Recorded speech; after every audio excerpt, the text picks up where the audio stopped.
Whenever you haven't done something in a while, it always feels weird to start again. So, hi, I'm Talia. Welcome to Clover's Corner. I think I did that introduction wrong, but we'll go with it. Just like I was saying, when you haven't done something for a while, things get messed up. It's been a couple of months, I think, almost 2 months. I don't know how that happens. It's just time gets away from me. I will plan to make a video or a podcast or something, and then every day when I go to record, something inevitably happens, and then I can't do that. So here we are.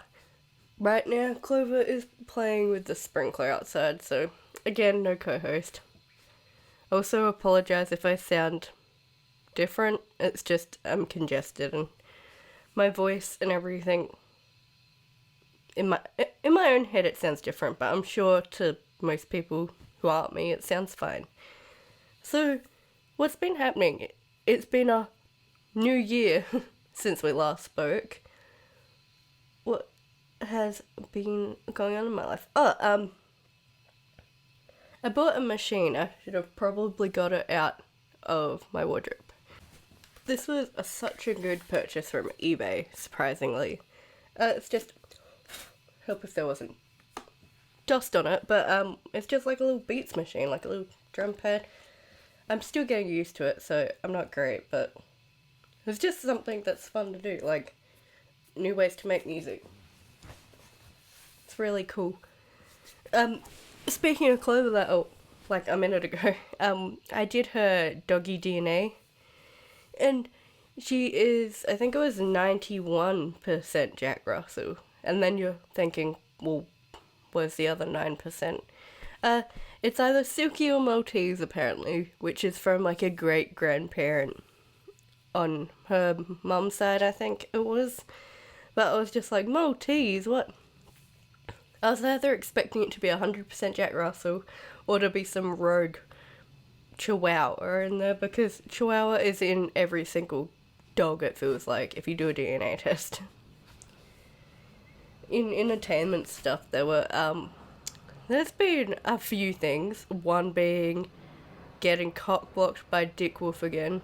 If you don't follow Law & Order, you don't know what's going on, but I will explain it for you. So, I'm a massive Law & Order fan, specifically Special Victims Unit and Chris Maloney, and for 10 years, after season 12 of SVU, he left the show. He was, like, the main person on the show, besides Mariska Hargitay. He leaves, and then there's this whole story arc where he comes back, and you're like, is he finally gonna get with Liv? And it looked like in the preview they were kissing, and then they just cut it out, and she goes, I'm not ready for this. And we're all mad, because how much longer are we gonna have to wait for this kiss to happen? It's ridiculous.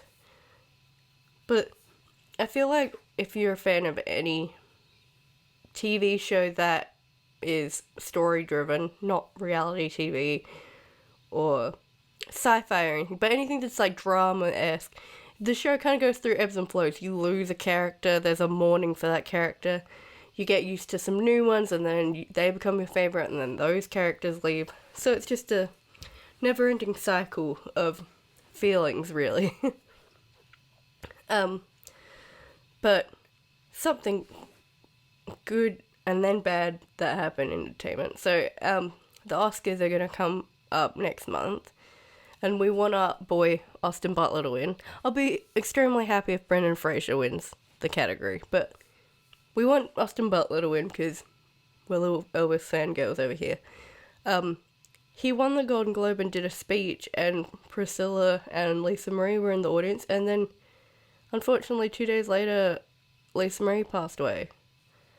And the way I found out was so odd. I was on my phone and at work, and I was looking up, and there was an Elvis movie, and I was like, that's funny, Elvis movies on TV. And as I looked back down, it said Lisa Marie dead at 54. Was it 54? Yeah, I'm pretty sure it was. I just want to make sure that I got this right, otherwise I'm gonna look like an idiot. Yeah, 54.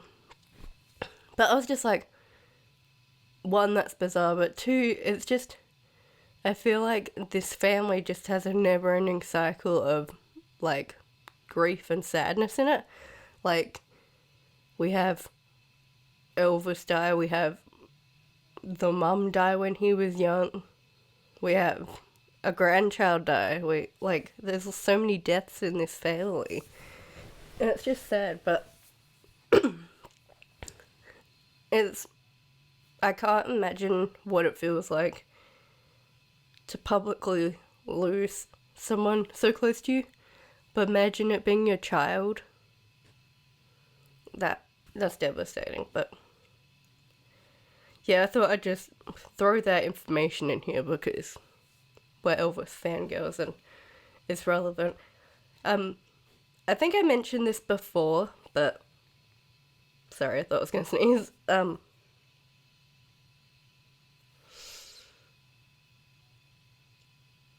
we go. I'll mention it again, but I've been watching every Elvis acting credit, like every movie he's been in. I've gone through the first 10. I'm planning on watching all 31. Would you want to see me do a video of, like, tier list ranking them?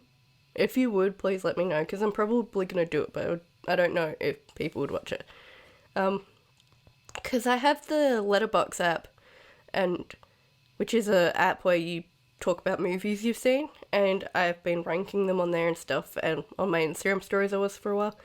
But I think it would be better if I just did a whole video, not on the podcast, just a YouTube video where I watch them all.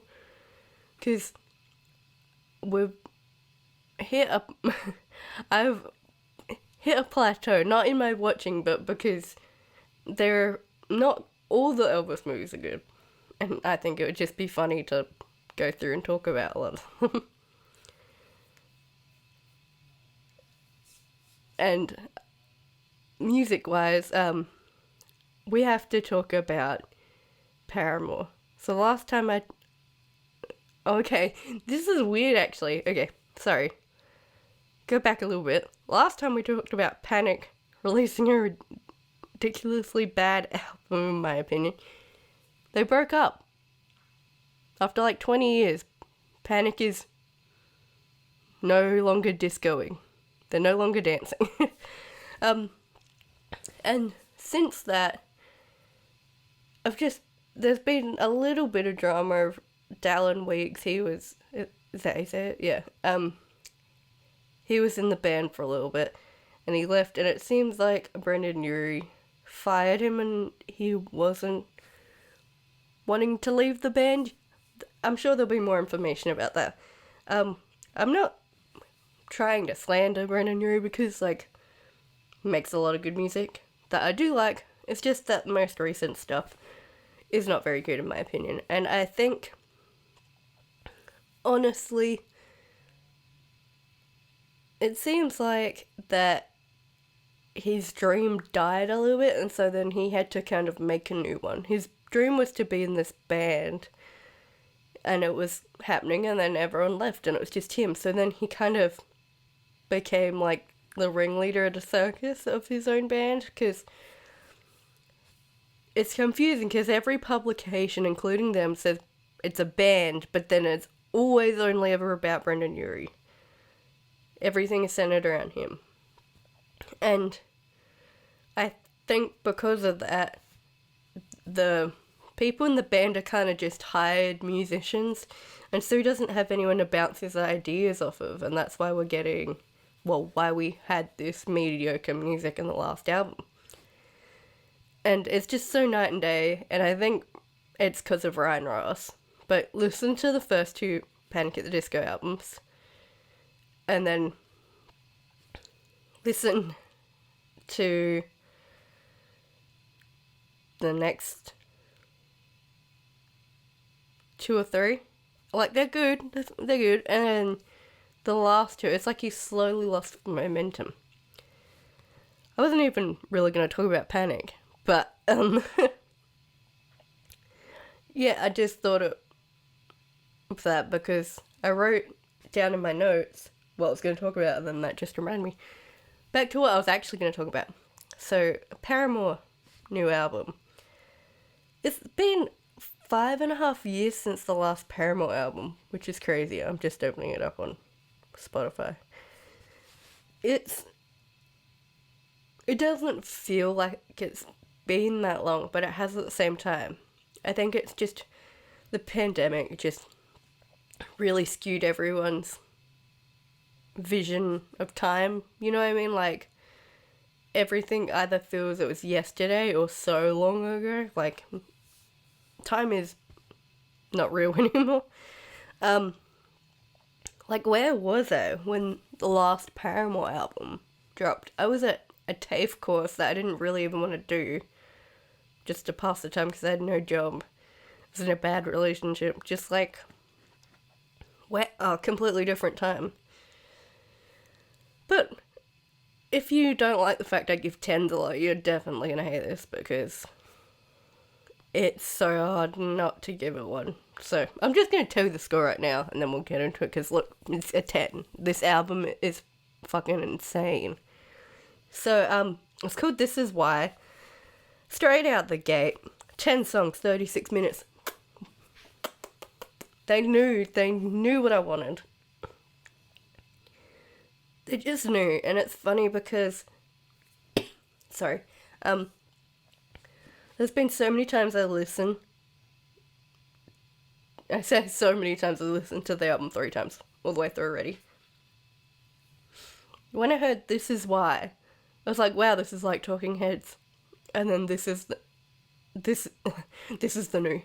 The news, and I was like, yeah, this is really like Talking Heads. And then the whole album came out, and I saw a bunch of tweets being like, wow, Talking Heads. And I was like, I said that. Usually with music, like my opinions and things, I always assume that like I don't know what I'm talking about. And so when someone confirms that, I'm like, oh, I know things. Just freaking every song on this album, not one flop. Just all good. But there's just so many moments that I'm just like, that's so cool. Like, the chanting and sort of thing, and This Is Why, that's mainly what reminds me of Talking Heads. Just the moments throughout this album where it's like talking / yelling instead of singing, that reminds me a lot of Talking Heads. But then also instrumentally, like,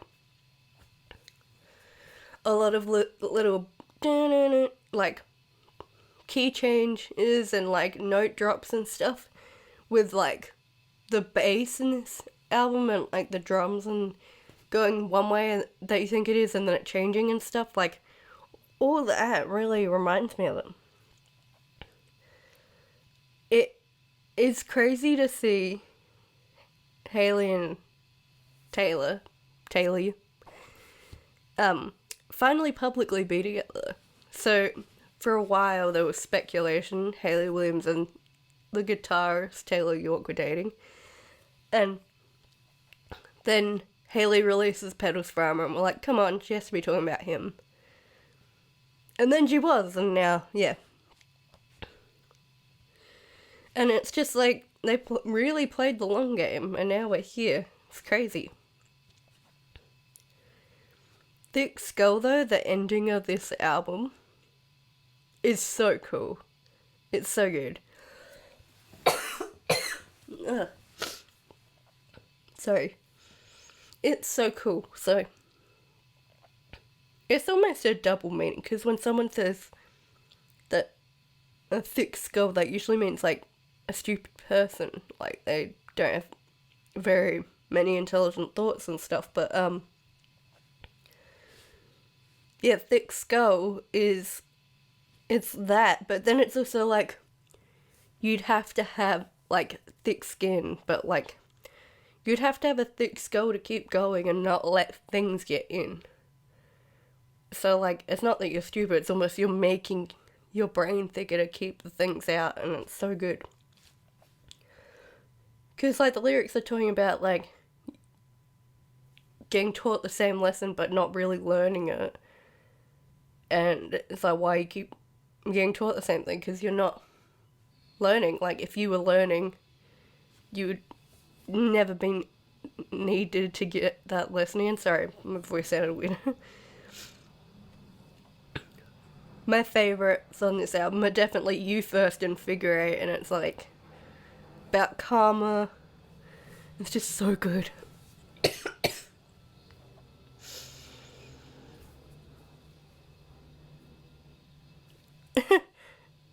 Sorry, I just saw a little white fluffy thing in my vision, and like in my peripheral vision, and there's a little dog all wet in the sprinkler. Okay, so there are 2 TikToks that I've had saved for a while that I want to show you because it's so insane. I need a drink. Unfortunately, I think both these are from Barstool Sports, so that's unfortunate. This frickin' elevator.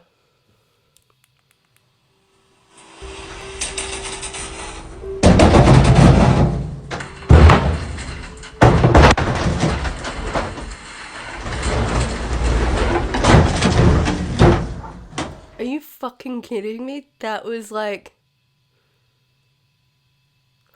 I know, is it Final Destination? Yeah. But like, also, why is that elevator in action? That's what I want to know, like,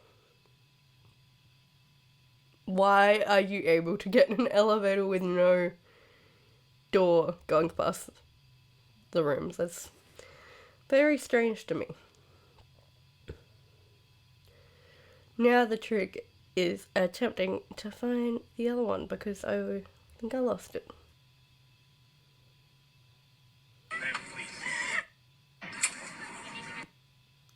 Okay, so context here, there really isn't any, but from what I can discern, this woman was broken up with mid-flight, so I'm guessing this is the return flight, but she's having a breakdown, and this isn't to make fun of her, it's just crazy. Fuck off!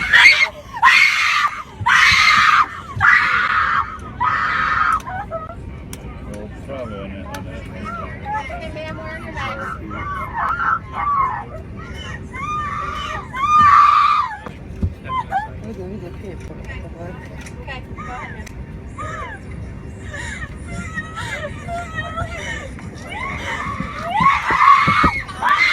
Oh my God. There's multiple parts, but you get the gist. Wow, so a lot of the comments were like, wow, this girl, like, no wonder she got dumped. I think, my opinion, because unfortunately I have acted this way, being broken up with can sometimes feel like a traumatic experience. It's also sudden. So I think being on the plane, that didn't help. She's in a confined space in public and she can't do anything about it, so she can't like go anywhere and like be upset, you know what I mean? So that doesn't help. Don't know why he decided to do this mid-flight. He could have done this when they landed, before they got on the flight. I don't know.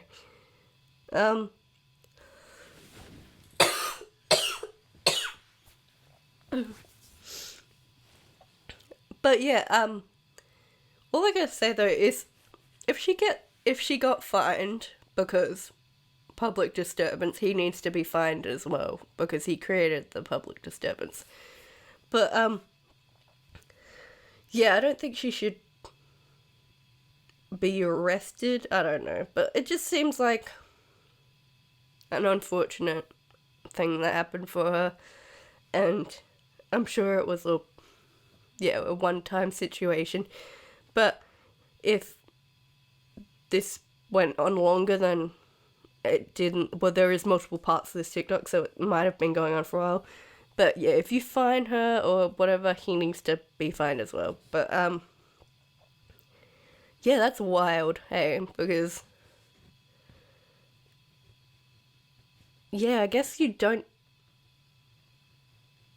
get to.